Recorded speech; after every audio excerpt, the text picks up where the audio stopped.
വോട്ടെണ്ണൽ പാലക്കാടായിരുന്നുവെങ്കിലും നെഞ്ചിടിപ്പ് മുഴുവൻ ഇങ്ങ് പത്തനംതിട്ട അടൂർ നെല്ലിമുകളിലെ രാഹുൽ മാങ്കൂട്ടത്തിലിന്റെ വീട്ടിലായിരുന്നു. ഉറ്റവർ ടെലിവിഷൻ സ്ക്രീനിൽ നിന്നും കണ്ണെടുക്കാതെ വോട്ടെണ്ണലിന്റെ ഓരോ ഘട്ടവും കണ്ടുകൊണ്ടിരുന്നു. ഓരോ റൗണ്ടിലും ലീഡ് ഉയർന്നപ്പോൾ രാഹുലിന്റെ വിജയം മാതൃ സഹോദരിയും സഹോദരി ഭർത്താവും ഉറപ്പിച്ചു. വിചാരിച്ചതിനെക്കാട്ടിൽ കൂടുതൽ ഭൂരിപക്ഷം ഉണ്ടാവും തന്നെ പ്രതീക്ഷിക്കുന്നത്. വളരെ വളരെ സന്തോഷമുണ്ട്. പ്രത്യേകിച്ച് പാലക്കാട്ടുകാരോടും ഭയങ്കര സന്തോഷമായി. വളരെ സന്തോഷം തോന്നുകയാണ്.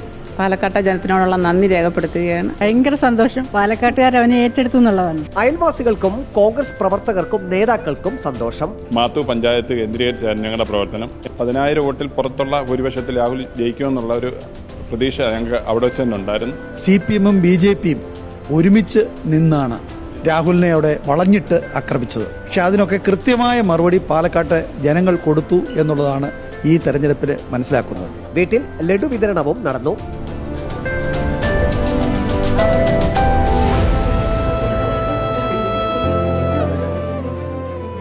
ഹോം ടൗൺ ആയ അടൂരിൽ കോൺഗ്രസ് പ്രവർത്തകരുടെ ആഹ്ലാദ പ്രകടനം. കഴിഞ്ഞ നിയമസഭാ തെരഞ്ഞെടുപ്പിൽ അടൂർ മണ്ഡലത്തിൽ നിസാര വോട്ടുകൾക്ക് LDF സ്ഥാനാർത്ഥിയോട് പരാജയപ്പെട്ട UDF സ്ഥാനാർത്ഥിയായിരുന്ന MG കണ്ണനും രാഹുൽ മാങ്കൂട്ടത്തിലിന്റെ വിജയം ആഘോഷിച്ചു. രാഹുൽ മാങ്കൂട്ടത്തിനെ ടാർഗറ്റ് ഇട്ടാണ് പിണറായിയും BJP എല്ലാം അദ്ദേഹത്തിനെ വേട്ടയാടിയത്. അതിനുള്ള മറുപടിയാണ് പാലക്കാട്ടെ ജനങ്ങൾ കൊടുത്തിരിക്കുന്നത്. രാഹുൽ ഈ അടൂരിന്റെ എല്ലാവരുടെയും പ്രിയപ്പെട്ടവനാണ്. ഇപ്പം പാലക്കാടിന്റെ പ്രിയപ്പെട്ടവനായി മാറി കഴിഞ്ഞിരിക്കുകയാണ്. കന്നി അംഗത്തിൽ തന്നെ റെക്കോർഡ് ഭൂരിപക്ഷത്തിൽ രാഹുൽ മാങ്കൂട്ടത്തിൽ വിജയിച്ചതിന്റെ ആഹ്ലാദത്തിലാണ് കുടുംബാംഗങ്ങളും അയൽവാസികളും കോൺഗ്രസ് പ്രവർത്തകരും.